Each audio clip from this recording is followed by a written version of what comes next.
Thank you, everybody, for coming to the Aaron Torres Podcast YouTube page. I do have one quick favor before we get to the video that you came here for, and that is very simply this. You see that little red subscribe button below this video? Go ahead, smash that subscribe button. It really does help me. It really does help this channel grow and my audience grow. So go ahead and hit that red subscribe button. And now, here is the video that you came here for. All right, everybody. I am back. Good to be back. I do want to switch gears. I want to talk a little college hoops and college hoops recruiting specifically. Now, obviously, in the college sports world, the media days, SEC and ACC, they've really kind of, I think, really overshadowed everything else going on in college sports, as it should. These are major events. It's the first time we've heard from Nick Saban and Kirby Smart and Jimbo Fisher in forever. And so I understand why like SEC Media Days should take center stage in the college sports world. But what I think most of you probably know, this is actually a very important time of year on the college basketball calendar as well, because it's really the final stretch in college basketball recruiting where college basketball coaches can get on the road, evaluate prospects, and really kind of start the push to get a bunch of these kids signed in the November signing period. So I think everybody knows that. You all hear about Peach Jam, which started earlier this week. Wednesday was the first day coaches could be in the gym. I should say there's also an Adidas event, the Adidas Championships in LA.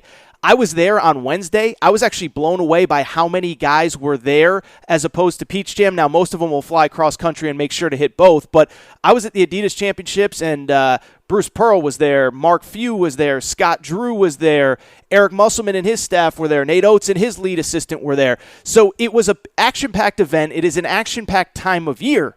But there is one piece of recruiting news that I want to talk about more than any other, and it surrounds a guy that we've talked about quite a bit over the last couple months, and that is the player that is either, depending on what recruiting service you look at, number 1 or number 2 in the country, DJ Wagner. We've talked a lot about him. There has been increasing buzz that maybe that Louisville lock that we all thought maybe it wasn't as locked up. And we got a fascinating piece of news on Wednesday to discuss as it pertains to DJ Wagner's present and future, what his college commitment could be. And I'll tell you this, if this goes down the way that I think it's about to go down, then we are talking about a potentially historic couple weeks in recruiting that could be coming up for the University of Kentucky. John Calipari out of the doghouse for most of Big Blue Nation. But first of all, the DJ Wagner stuff, we've gone over this stuff so much. I'm not going to belabor and go over too much everything that you probably already know about him. Number 1 player in the country, high school class of 2023, going into his senior year. Now, it's either him or Gigi Jackson, but we know Gigi Jackson is going to reclassify and play at South Carolina this year. So for all intents and purposes, DJ Wagner is the number 1 player in the country. He is the son of DeJuan Wagner, who played for John Calipari at Memphis, and forever, because of the ties to the Calipari family, he was deemed to be a lock to Kentucky. We've talked about this. Just give me 30 seconds to get through it. Then we know what happened. Louisville hired Kenny Payne as its new head coach, and Kenny Payne hired DJ's grandfather, Milt Wagner, who played at Louisville, to attend, to be an off-the-court assistant at Louisville. Alumni relations, so it was kind of a weird thing where they could still recruit DJ even though the grandfather had a job, blah, blah, blah, blah, blah, blah, blah, blah, blah. Why it's important is that this kid was forever deemed to be a Kentucky lean. Then Louisville hired his grandfather, and it seemed like, for all intents and purposes, he was locked in as a Louisville commit. Just one problem. Over the last couple weeks, there has been increasing buzz that Kentucky is very much making up ground on this kid. A bunch of people have flipped kind of those crystal ball predictions that we see on 24/7 Sports and On3 and all these recruiting sites. And really, over the last couple weeks, it seems as though Kentucky has actually picked up momentum. Listen, I'm not going to sit here. I'm guilty as anybody of pushing the Louisville narrative. When Rob Dillingham committed probably about a month ago to Kentucky, I said, this eliminates the DJ Wagner stuff. So I'm as guilty as anybody, but what I would also say, there has been increasing buzz over the last 2-3 weeks that Kentucky really is picking up steam. So why do I bring it up? What happened on Wednesday? Well, on Wednesday, something very interesting happened that, if, as best I can tell, makes it feel like, to me, that Kentucky is now all of a sudden officially in the driver's seat, and here is what happened. Drake has started. Drake, yes, Drake, like Aubrey, the rapper, the Raptors guy, the guy that hugged Nick Nurse during a big NBA playoff game a few years ago. Well, he now has kind of a sub apparel company under Nike, right? So like Kanye has Yeezy, which is under Adidas. Michael Jordan has Jordan Brand, which is under Nike. And Drake apparently now has his own apparel company under Nike called Nocta. Why is this important? Why am I talking about Drake on a college sports podcast? Well, it's because guess who on Wednesday was announced as one of the faces of their media campaign. In other words, a sweet NIL deal for a player named DJ Wagner. So DJ Wagner, the number one high school player in America, has signed an apparel deal, an NIL deal, essentially to work with Drake and work with Nike. And while it doesn't guarantee anything, maybe it's a total coincidence, but to me, I'll tell you this, it feels like after months we thought DJ Wagner's a lock to Kentucky. Then we thought he was a lock to Louisville. I'm telling you right now, this piece of news makes me feel like it is done. It is over. It is Mike Tyson standing over somebody saying, it is done. DJ Wagner is going to Kentucky. And so many of you are probably sitting there saying, what does that have to do with this kid's recruitment? Well, what I would tell you is a few things. One, I think obviously the initial reaction is that Drake has ties to Kentucky. Drake has been basically affiliated with Kentucky basketball since the day John Calipari was hired. I wrote a book called One in Fun. Never forget 2010. I think I know about as much about the first Kentucky basketball team as there is. I wrote a book about it. Drake, even back then, was performing at Big Blue Madness. Since then, he's come back time and time again. Big Blue Madness is, of course, Kentucky's kickoff event, their Midnight Madness event. He was there in 2014 taking jump shots with Devin Booker. It looked so good, he airballed a couple of them. But the point is, Drake has been forever tied to Kentucky basketball. And so I think a lot of people assume, well, he signed this kid to an NIL deal. Well, that must mean Drake has his hands in this thing, and Drake's going to make sure this kid is at Kentucky. But to me, it's not really the Drake thing. Like, I know the Drake thing is fun, and we all have a good time with it. But here is why this makes me feel like it is all but a lock that this kid ends up at Kentucky. Here is why. I cannot imagine a world where any kid signs any kind of NIL apparel deal with Nike and then ends up in an Adidas school. And what I would you don't need to be a recruiting insider. You don't need to be an expert. Just do some simple math. This kid is going to be paid under current NIL rules. This is allowed. This is not John Calipari's being sketchy, Kenny Payne, Jimbo Fisher, whatever. We've had a lot of questionable NIL things. This was announced in a press release. This is clearly above board. And so to me, what this says, this kid isn't going to sign with a Nike sub-brand and then go commit to an Adidas-affiliated school, which Louisville is. It doesn't make sense for the kid, and let's be honest, it doesn't make sense for Louisville. Adidas is paying Louisville a lot of money to have that Adidas logo on their uniform. They don't want a kid affiliated with Nike, a kid that literally has a contract with Nike. So this is the new world that we live in, and I'll tell you this. I was hesitant, even with all the information. I was at an AAU event. I'm talking to people. I'm rubbing shoulders, rubbing elbows. I was hesitant to go out on a limb and say that I believe that DJ Wagner was going to end up at Kentucky, even though that was all the intel that I've been getting over the last couple weeks. But at the same time, it's hard not to think that he's going to, because I can't see any scenario in which he ends up in an Adidas school. So can you imagine this? I'll say this for John Calipari, and I want to get to the bigger picture because this is just one piece of what could be a fascinating recruiting puzzle at Kentucky. But one thing I'll say about John Calipari, shout out to John Calipari, okay? This is some old school John Calipari gangster, you know what.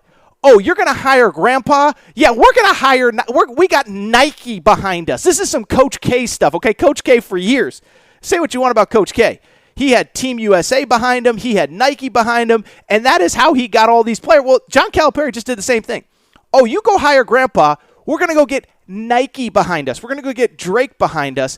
And while it doesn't guarantee anything, I just don't see any scenario in which this kid, at the very least, ends up at Louisville.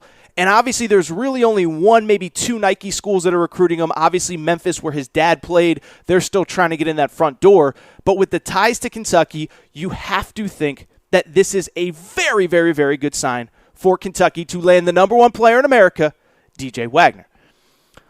Great story, great segment, but here's the crazy part. This DJ Wagner piece, now let's say even if DJ Wagner does end up in Kentucky, this is just now a piece of what could be a historic couple weeks for John Calipari was in the doghouse. He could do no right, which we're going to talk about in a minute. He could go on one of the great recruiting runs of any coach, any program that we have ever seen over the next couple weeks, and let me explain why.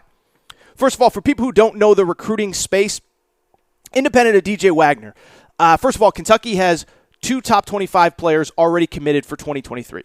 One, Rob Dillingham, we talked about on this podcast a few weeks ago, number 7 ranked player in America according to 24/7 Sports, the number 1 ranked point guard in this class. Rob Dillingham seems to be comfortable playing with DJ Wagner. They've talked about playing together. Rob Dillingham is in the bag. It's done. He's committed. I can't see him decommitting anytime forward. The other player, by the way, is a kid I actually saw on Wednesday at the Adidas Championships, Reed Shepard, really talented guard from Kentucky. His dad played at Kentucky, all that good stuff. So Kentucky's already got 2 top 25 recruits committed.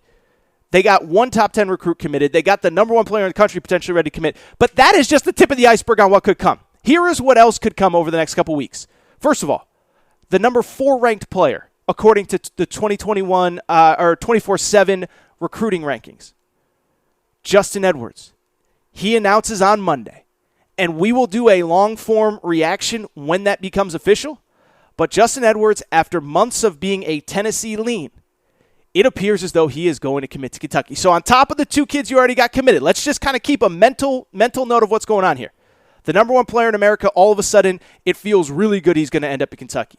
The number 4 player in America, it feels really good that he is going to end up in Kentucky.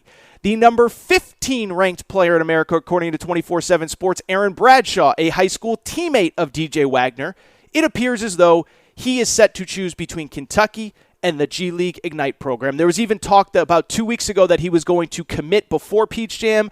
Now we don't know. But the number 15 player in America, if he goes to college, it seems as though it's going to be Kentucky. Oh, and on top of all of that, on top of the number 1 and number 4 players potentially being imminent commits, on top of the number 15 player in America having Kentucky as his heavy favorite as a college choice, on top of the 2 top 25 players that are already committed, you know what else is going on in Kentucky right now? Number 22 ranked player in America, class of 2023, Ugana Kingsley. You know where he was when the recruiting period started on Wednesday, when Peach Jam's going on in South Carolina and the Adidas Championships are going on in California. Ugana Kingsley was on Kentucky's campus on an official visit. And so you look at what could come over the next couple weeks. It is a staggering amount of talent that could commit to Kentucky. If you're not a Kentucky fan, be ready. It could be every other day you're hearing news. Now, is it all going to happen? I don't know. Here's why. First of all, the Ugana Kingsley news is especially interesting. The reason he's taking an official visit now is because, for all intents and purposes, the reports are that he not only plans to reclassify, he could reclassify and enroll in the next couple weeks. In theory, he could reclassify and enroll in time for Kentucky's summer trip to the Bahamas in a few weeks. So he is very much a candidate to reclassify, come in, play behind Oscar Tshiebwe, get tough playing the National Player of the Year every day in practice, and then be ready for the 2023-2024 season, I guess it would be. And if that happens, that probably means that Aaron Bradshaw is not going to commit. It doesn't really make sense for him to commit as a center if you already have a center that's highly ranked as well, committed in the same class.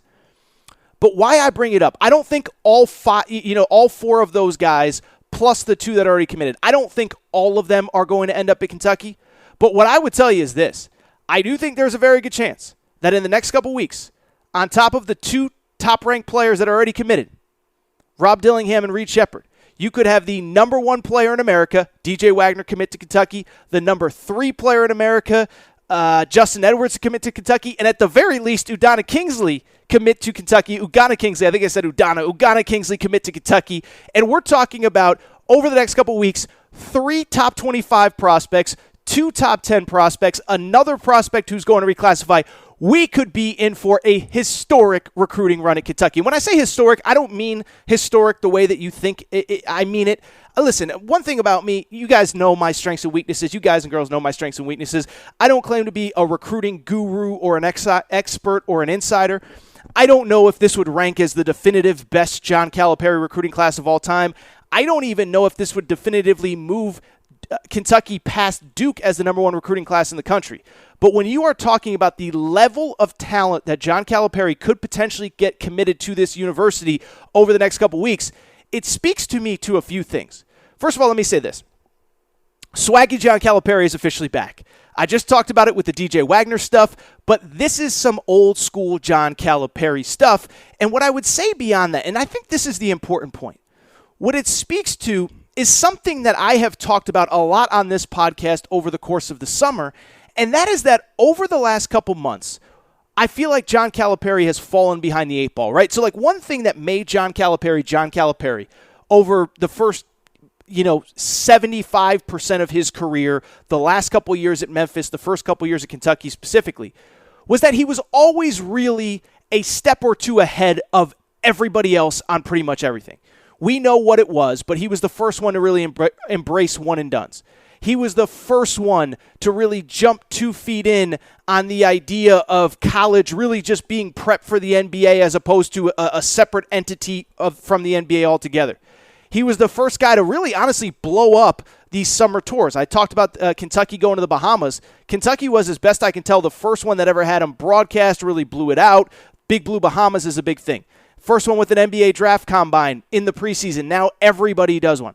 So John Calipari, early in his career, he was so forward-thinking. He was always 2 steps ahead of everybody else.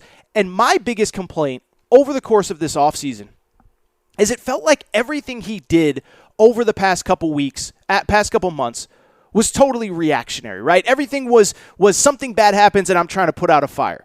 Jay Lucas, one of my top assistants, leaves for Duke. I have to come out and say, I'm happy for him. He thought I was going to be mad, but I'm actually happy. You had that situation. You had the Shaedon Sharpe situation, which I don't blame John Calipari, but obviously he wasn't fully in the loop on everything that was going on, and I have said many times from a PR perspective, I thought he could have handled it better.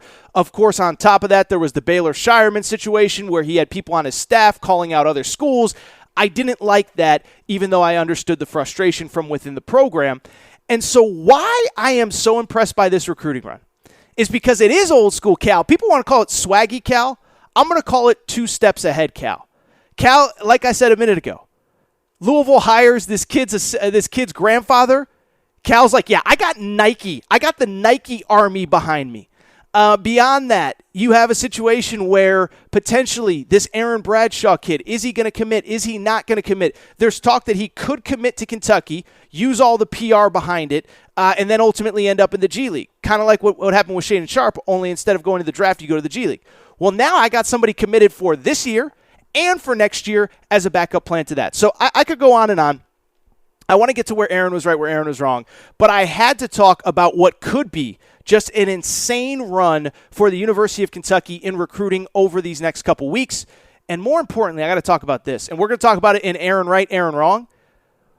This could be what this last couple weeks is John Calipari taking things back. John Calipari saying, this is my program. I'm doing it. We're doing this right. We're going to pick things up. We're going to get back on track. It was a tough couple months. Swaggy Cal is back. 2 steps ahead Cal is back. And I am fascinated and excited to see if all of this comes to fruition. As I said, Justin Edwards, number 4 player in America, does commit this coming Monday. We will have reaction as soon as it goes official. And then also we'll see what happens with DJ Wagner. I think those are the 2 to really keep an eye on. Ugonna Kingsley, we will see in the coming weeks if he does commit, if he does reclassify. But the DJ Wagner, Justin Edwards news is fascinating.